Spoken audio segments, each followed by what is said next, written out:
everyone. Welcome back to the Tongue Tie Experts podcast. This is Lisa Palladino, and I love my guest today because she's a fellow IBCLC, and I love chatting with other IBCLCs, especially those like Jessica, because we have so much in common. Jessica Altemara is a IBCLC who started out as a Leche League Leader. She's also a birth and postpartum doula, and she works in the Triangle area of North Carolina in the United States. I'm sure Jessica will tell us all about it, but she is a founder of the three-pillar approach, which she will tell us what that means.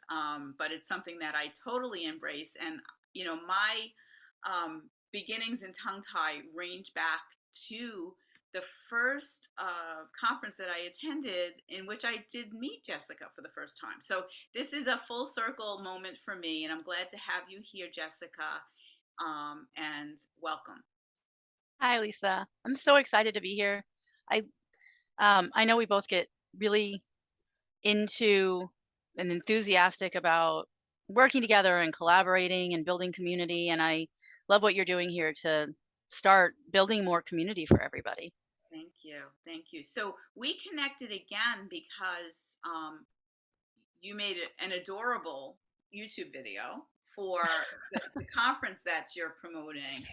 So I'd like to start so we don't forget to get to there. I'd like to start with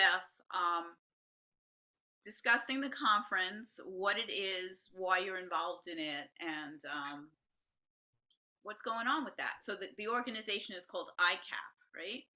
Right. It's the International Consortium of Ankylofrenula Professionals, and the word ankylofrenula is not particularly familiar to everyone because it's a new term, and there are a lot of terms that are used for oral restrictions, tongue tie, lip tie, buccal tie, tethered oral tissues, oral restrictions, and so ankylofrenula is ankyloglossia plus all of the others, and any restrictive oral tissue, any restrictive oral frenulum Mm-hmm. would be an ankylofrenula, Mm-hmm. modeled after ankyloglossia, the Mm-hmm.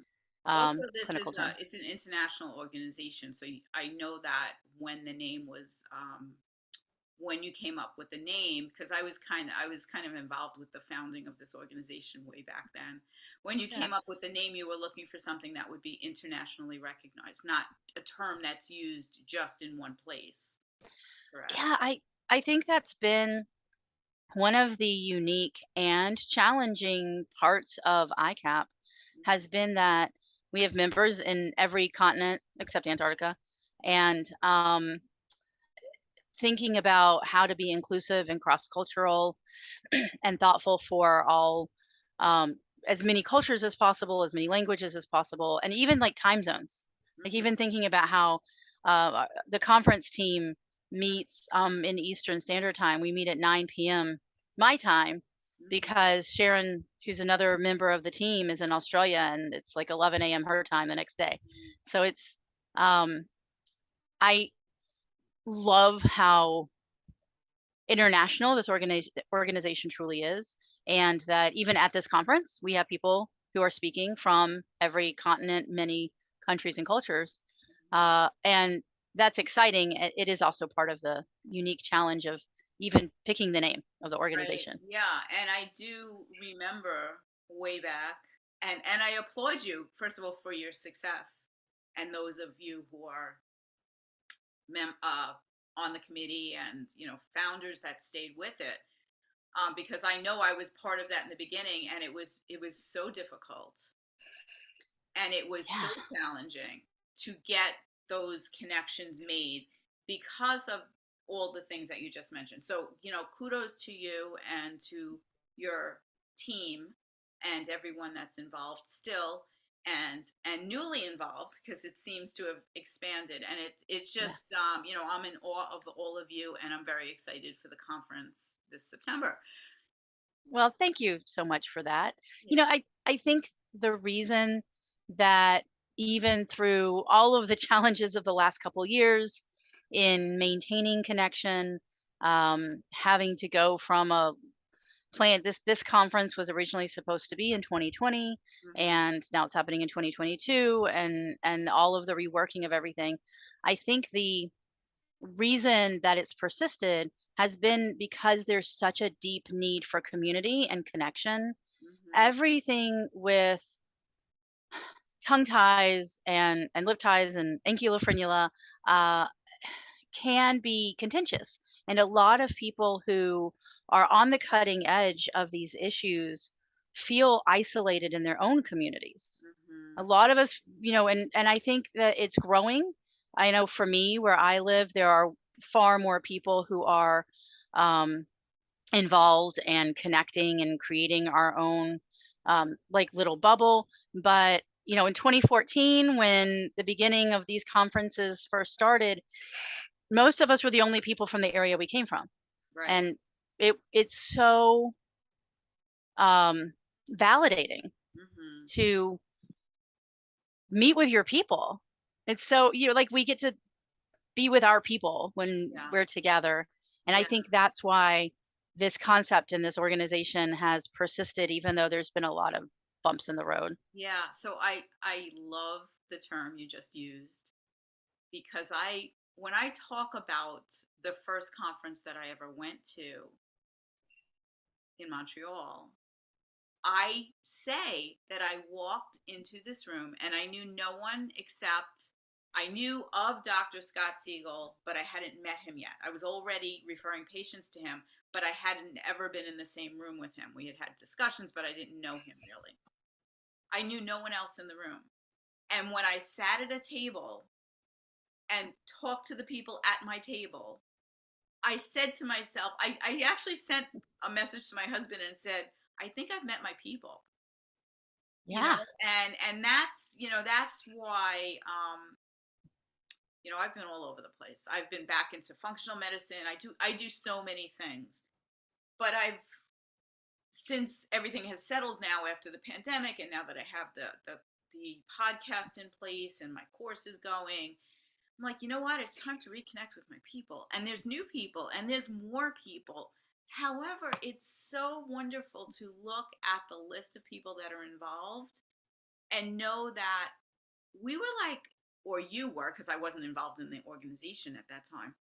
That was like a nest that branched out into all directions and grew this field in amazing ways and acceptance of the field, because as you Yeah. say, that isolated feeling, that's Hmm. exactly what you feel like. So if you're a professional who is listening to this podcast and you feel like I really really want to do this work. I want to change my practice to include practice around tongue tie, whether that be that you're an IBCLC or an educator or a dentist or a nurse or a midwife, whatever role you have. And I hope I haven't left anybody out because I could go on forever listing the roles. If you feel like you're afraid to because you don't know anyone else who does this, then you should go to a conference because the connections made are so incredible. I think that's why we are going out on a limb and doing an in-person conference. Mm-hmm. Travel is something that a lot of people are feeling skittish about. That's Mm-hmm. important to acknowledge. And I think that there are a lot of people who would love to come but are on the fence because they're worried about traveling, about getting there, about whether they can rely on travel to happen. I know I certainly am purchasing insurance for my flight and hotel room and everything. And uh, it's but in person, until you've experienced being at one of these conferences in person, it's hard to appreciate the difference, but it's huge. And we went back and forth about whether to do another virtual. We did a virtual conference last year. Well, they did. I wasn't on the team yet, but they did one last year and worked really hard to make as much connection as possible through various online platforms. But it's not the same. And the as we've been planning the conference, we've been thinking about the fact that for a lot of us, there are some amazing sessions and some incredible speakers. And also, for a lot of us, our favorite part is what happens between sessions and after sessions. So it's been a lot of talk of like, well, maybe we need to have more breakout sessions. Maybe we need to have happy hour or networking. Like, for a lot of us, online education is available through a huge number of platforms, and education about tongue tie and lip ties and sleep apnea and all of this stuff is pretty available virtually. And so I think that the connection in person is what's different, and we just couldn't bring ourselves to do another virtual conference because of that. Yeah, I don't blame you. I just recently attended a live conference, the AAPMD in New York, Yeah. and it was we were all like walking around like, wow, we're here, because we're so used to seeing each other in little boxes, and Yeah. it's been so long. And we hadn't even realized, you don't realize how much you miss that in-person connection until you're there again. And you're like, oh, this is what it's supposed to be, you know? And Yeah. yeah, so it's really cool. So Jess, let's just swing the conversation a little bit, because I think, I don't want to finish up without chatting about what we were talking about before we came on, that three Yeah. pillar approach and your approach, and how you have expanded what you know to be sure, to be true, into other people's practices, and what that is. So talk to us about that. Sure. So you mentioned functional medicine, Mm-hmm. and I share that love. The My background is, I come from sort of two interesting angles. My mother was a labor and delivery nurse and an IBCLC and a doula and a childbirth instructor, That's and she took wonderful. me with her to work. Uh-huh. And I remember hanging out in the teaching hospital, like just Uh-huh. in labor and delivery. And the first time I saw someone give birth, I was 12. I mean, it was like I was very much almost groomed for a career in this kind of field. Right. And my dad is an engineer. He'll say he used to be an engineer, but I don't know. You're born an engineer and you die an engineer. Like, I was raised by an engineer, whether or not he was getting paid to be an engineer. Uh-huh. And it gave me this love for really good troubleshooting, for finding the root cause of an issue and fixing a system so that compensations weren't needed.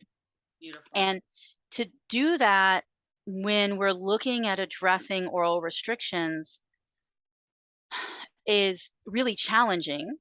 I so the conference we just mentioned, I'm speaking on how to get people to do active wound management.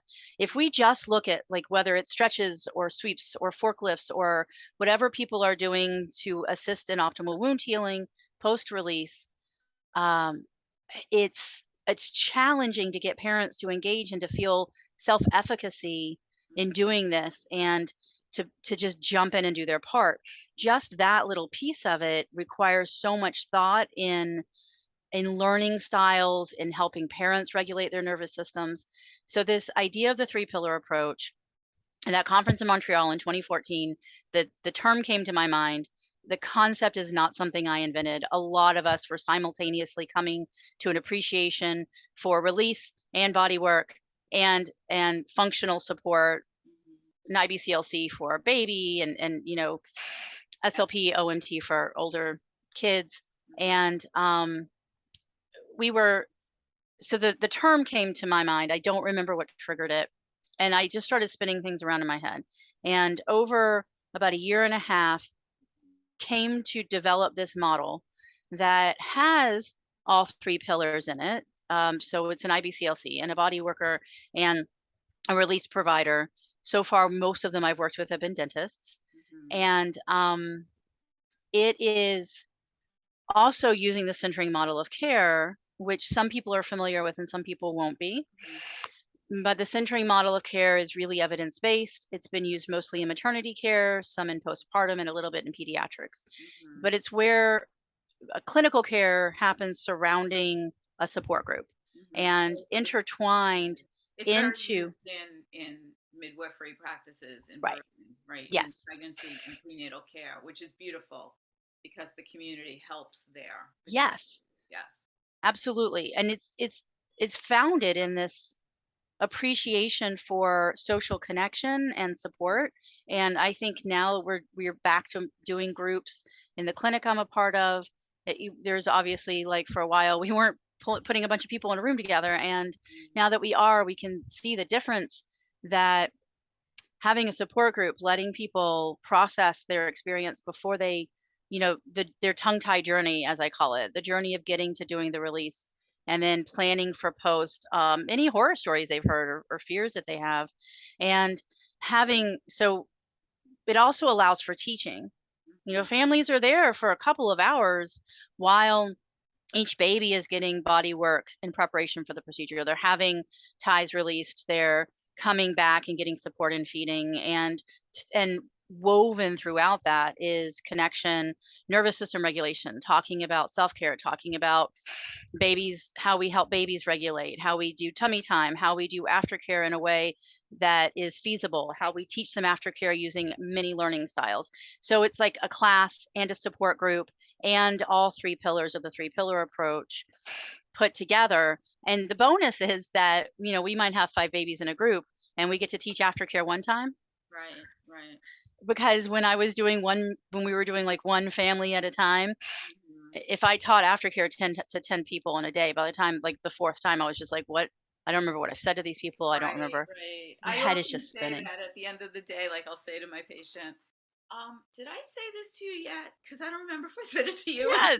before. Because you're just saying that same, you don't want to miss any messages.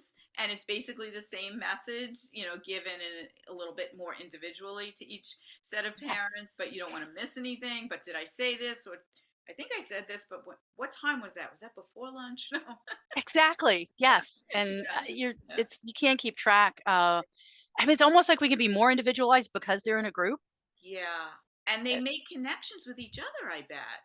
Yeah, they're exchanging phone numbers. Right. We also have a virtual support group Uh-huh. that we get everybody to join.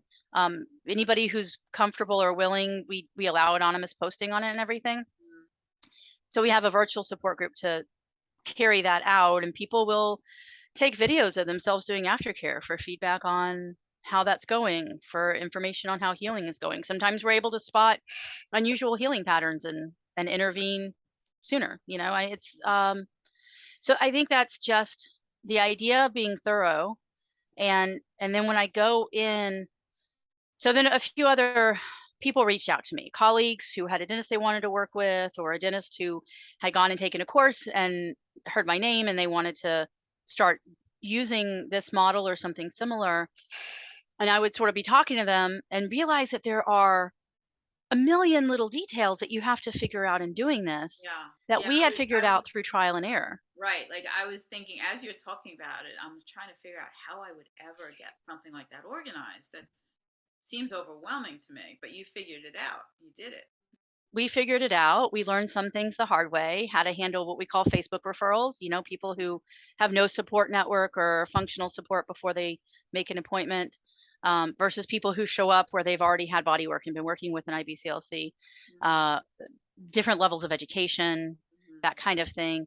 And because we take Medicaid and TRICARE and all that stuff. So it's we learned a lot the hard way, and now I put together the paperwork for people that comes from the perspective of an IBCLC and a massage therapist with 30 years of experience, working together, figuring out how we teach. It's not usually the provider who hears from parents when Mm-hmm. the baby won't eat that night, Yes. or when things get worse before they get better. It's us. We're Right. the ones that they're calling. Right.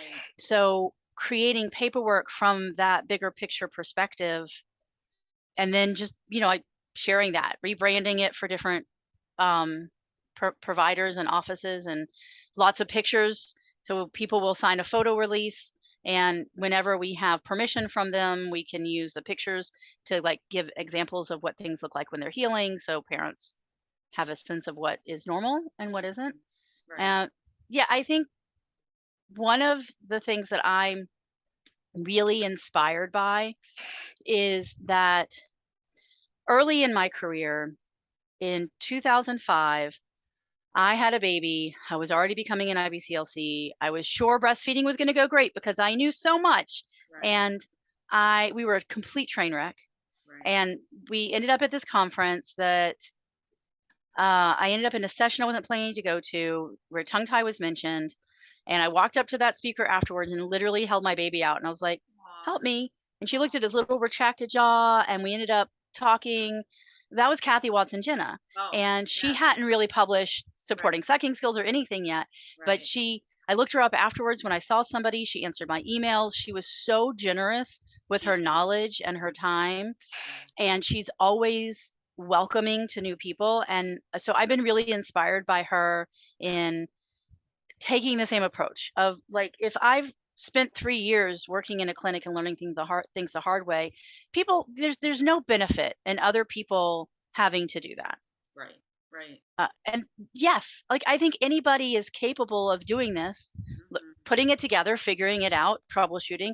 I don't think that we're remarkable in what we've done, except that we did it sooner than most people. Right. And you did it. And yeah, And you we did did it. it. Yeah. We didn't have a Because model to work off of, but we right. figured it out. So a couple of things there. So many of us have ideas but don't carry them through, right? And that I have need many. to teach what you learn is, I mean, that's what elevates the profession, whatever profession you're in, right? So that's, you mentioned that that's why you share this with other groups, and that's why I have my professional course, because I say that same thing, like instead of people starting from scratch trying to figure this out, this is what I found works for me, and it doesn't just work for me, I learned it Yeah. from standing on the shoulders of other people. And I just want to go back and, you said her name very quickly, Kathy Watson Jenna. I think she Yes. deserves a pause and a big bow. So many of us have learned from Kathy. And if you are someone listening who doesn't know who Kathy Watson Jenna is, because, if you're new to the field, Kathy is very under the radar. She's not really on social media, but she started this all, meaning she was one of the first to talk about what a baby needs to do to suck and how the tongue is involved and what the oral anatomy is. And I don't think there's an IBCLC that works with tongue tie who hasn't learned from Kathy on And some she worked with Betty Carolus, right. And and who I think I'm saying her last name right. yeah, Um, and who Corellia, like trained I believe Scott it's Corellia. Siegel, Yeah, who's exactly. been a forerunner in the field. I mean, I don't I the ripples that she's had are huge, Yes, and she isn't interested in a ton of acclaim or right, attention for it. She right, just keeps doing the work. right. Um, so she absolutely deserves recognition from that. Even more than recognition, I think what she would appreciate is that people are inspired to work in the same way she does, without ego. Yes, The it's always about the families yes, and figuring out how we serve them best. It's right. not about us, and I think she's modeled that. And I think that you know um, not to keep bringing it back around to it, but I guess Yeah, I yeah, have it on my mind, the conference and everything, is that there have been, a lot of sort of small other attempts to start to bring people together. And one of the things that's been the present on the minds that, like, when you were involved in the beginning with ICAP, a mhm, lot of us were thinking, how do we do this in a way? How do we create a community that is equitable, that is open to new thoughts and new ideas, where people are not dug into their ego? mhm. Because those of us who did this early, it's easy to become defensive. We Yeah, have been fighting to be heard. We have been fighting to have credibility for treating ties for so long, that when somebody comes in and we're like, no, like we're like, the warriors who have been through it, and it's really right, hard not to want new warriors to go through boot camp or something, right, right, right. Yeah, but it's yeah. the It's that old adage of eating your young, which I hate that term, but we refer to that in nursing too. yeah, Wives nursing. It's a weird thing, and I think it's time to like put that to bed, because yes, hazing doesn't really help and anybody. you know what? Like I was just talking to someone about this yesterday. The title tongue tie experts. I'm gonna come clean on this podcast. It was really hard for me to get up the whats to call that, to use that phrase, but I wanted to get people's attention, and I always kind of apologize for it, saying, well, I'm not saying I'm the tongue tie expert. I'm saying we are the tongue tie experts. Oh, I love that. I Yeah, love that. because my goal is to put together tongue tie experts and to grow tongue tie experts. So, but you know what? If I didn't use an audacious name, I wouldn't be getting the following that I'm getting, because you have to step out a little bit to be able to get attention. And sometimes that attention's a little negative, and that's okay, because Well, I'm an old lady now and I can handle it. But there's yeah, but getting back to that, I think that intimidation of meeting the leaders in the field and thinking, could I ever do what they do? And then um, I'm gonna give Scott Siegel some credit here, Dr. Scott yes, Siegel. One day I said love to him. him early on, and I am so blessed and fortunate to be able to refer to him, and we have an amazing professional relationship. Um, but I was doubting myself because I was the only IBCLC that I knew where I lived that knew Hmm. about tongue tie. Yeah, And people were starting to come to me because one person came to me, another person, because I knew, quote unquote, knew about tongue tie. right. But I felt like after coming from conferences where people were doing this for years already, it was intimidating. Yes. And I said to Scott, I have to be honest, I'm afraid, I'm scared because I don't feel like I know enough. And he gave me such a great, like pep talk about it, and basically said, you know enough to help them and you'll keep learning, and no one else knows, there's no one else that's going to help them but you. And I put that call to action out. I often have an email that I sent that I say, if not you, then who? Parents need every one of us, and Yeah, we have to drop the ego and drop the fear, and just know that, be confident in what we know, keep growing and interacting and learning and networking and right. learning more and keeping open, and then we'll be able to support more families together, taking Yeah. that chance.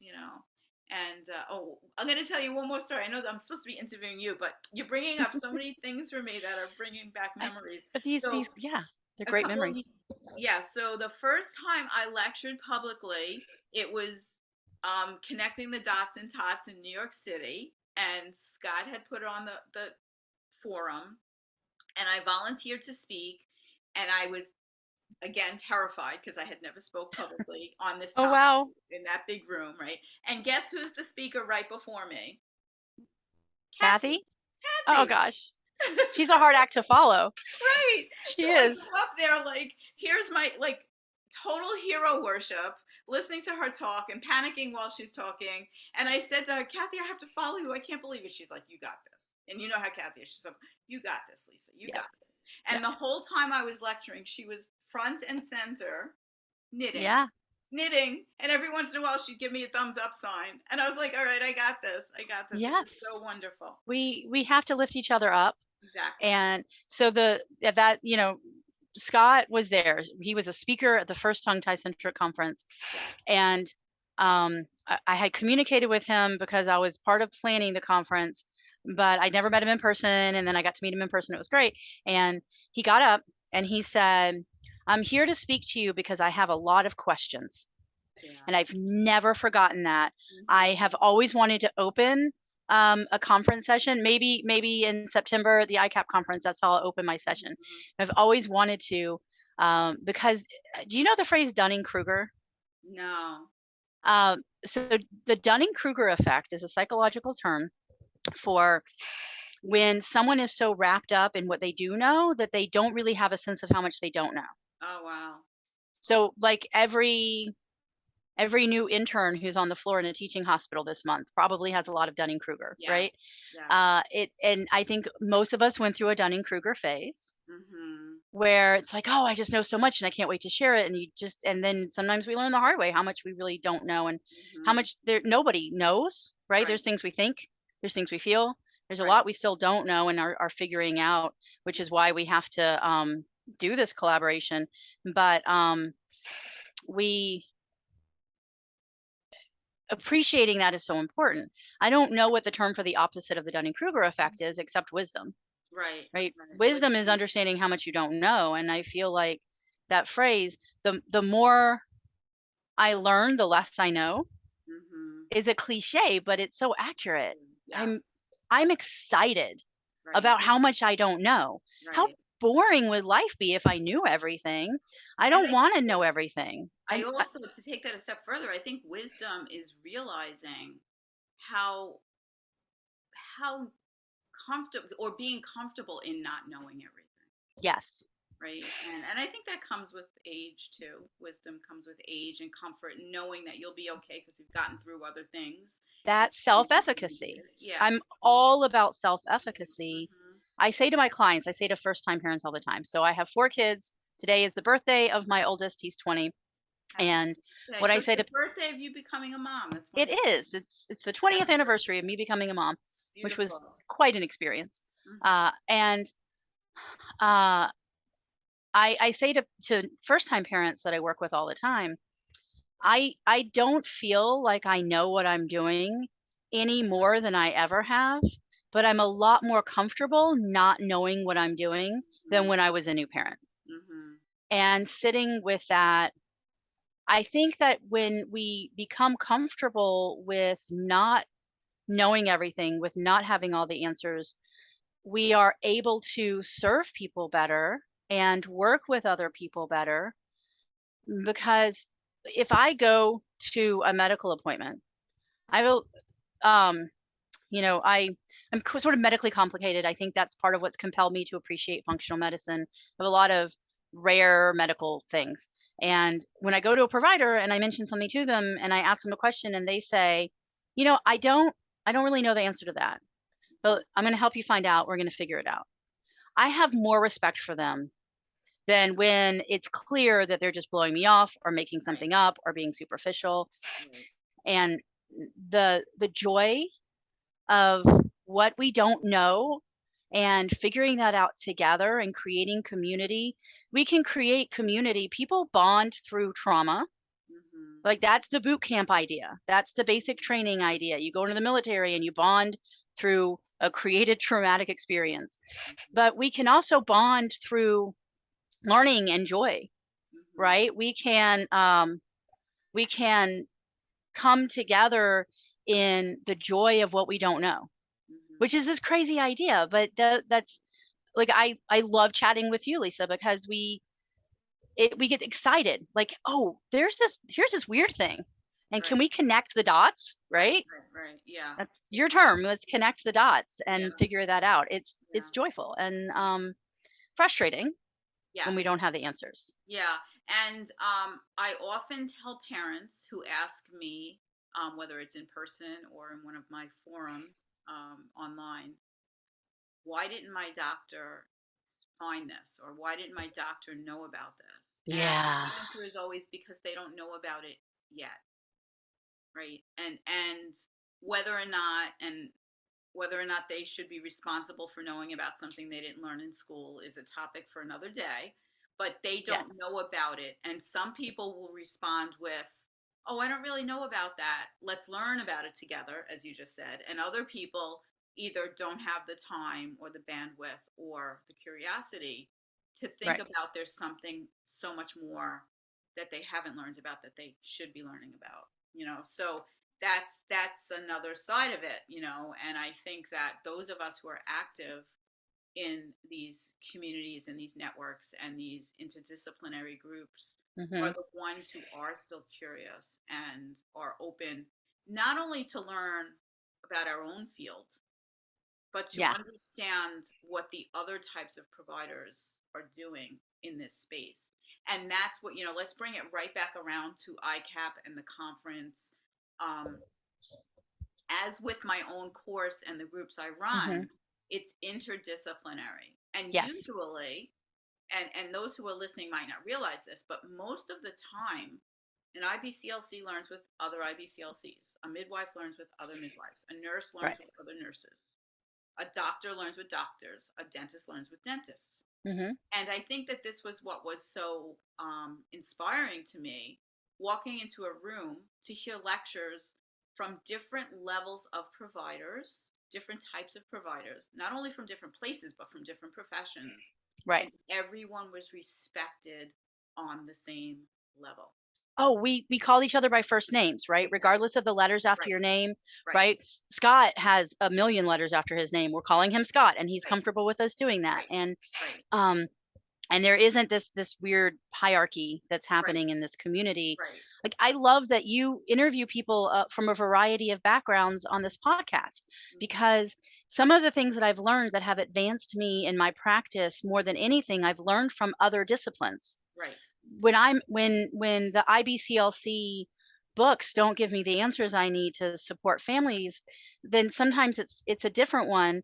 Like at this conference at a glance, we have um, for the speakers, we have an SLP, we have an ENT, we have IBCLCs, we have chiropractor, we have an LMBT, a body worker, a massage therapist, we have a physical therapist, we have, and this is actually one of the sessions that I'm the most excited about, is I was just talking to my husband, he's like, you have to talk about this session because you're so excited, is um it's a psychologist Uh-huh. who is going to be speaking about her research that shows that oral function affects how babies learn to understand language. Wow. They're not expressive language, Right. but interpretive language, that Wow. understanding the sounds of language and being able to understand what people are saying to you is affected by your tongue and other articulators.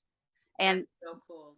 You it's know what? mind blowing. Yeah. I feel like a Yeah. tongue-tied conspiracy theorist sometimes. Right. It's funny. So as you're saying that, I'm thinking of my almost 7-month-old grandson and how he watches people speak and he seems to be moving his mouth and his tongue as he's listening. And I'm more Yes, cognizant of this because of all that I've been through. Like I wish I would right. have known what I know now when my kids were little. My goodness, I Absolutely. screwed up. But anyway, so but watching him, and that makes so much sense because he's actually using his tongue to listen to us, which Right. is fascinating. So this conference is going to be incredible. I know it is. So tell our audience, and I'm going to include the links in the show notes, but tell our audience the nuts and bolts. It's in It's in September. Where Vancouver is it? in British Columbia, September 1st through 4th. That's Labor Day weekend for people in the United States.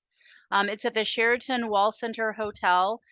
It's like been newly renovated. It's in the middle of Vancouver. We're going to get to walk to a lot of restaurants, and they one of the events that we're planning as a networking event is going to be, we're trying to get this room they have that is like a 360 view of Vancouver with windows and stuff, and I am not making promises, but my fingers are crossed. I'm really hopeful we're going to get that room and it's going to be amazing. And it's I'm gonna stay. It's Thursday through Sunday, so we Mm-hmm. have sessions on Thursday, Friday, Saturday, and Sunday. Mm-hmm. Sunday are these lightning talks. Mm-hmm. I love the idea of lightning talks because people who are not ready to get up and give an hour or hour and a half session, but might have valuable things to say. Maybe people who are newer, they're going to get up and get 10 minutes, right? Kind of like TED Talks, just rolling through. And those are on Sunday. Um, and then I'm gonna stay Sunday night so I can go and see Vancouver even more and hang out.